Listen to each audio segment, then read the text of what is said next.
The coolant bleeder valve is located attached to the coolant tank in the engine compartment and indicated by the red arrow.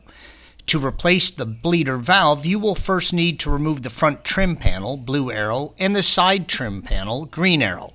Please follow the link provided at the end of this video for additional assistance with this task. You do not need to drain any coolant to perform this work. To remove the valve, red arrow, you will first need to get the right side O2 sensor wiring and mount out of the way, indicated by the blue arrow. Slightly separate the mount and remove the wiring connections from the mount, red arrows. Use a 10mm socket and remove the single screw and then the mount from the firewall, indicated by the red arrow.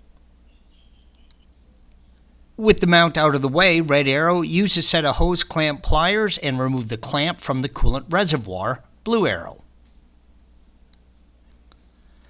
Use a pick to help remove the hose from the coolant reservoir, red arrow. You can squeeze the tabs on the hose and disconnect it from the bleeder valve if possible. Our hose connection was really stuck on and didn't want to risk cracking the stem on the reservoir, so I removed the line to work on it on my bench. Slide the bleeder valve off of the mount, blue arrow.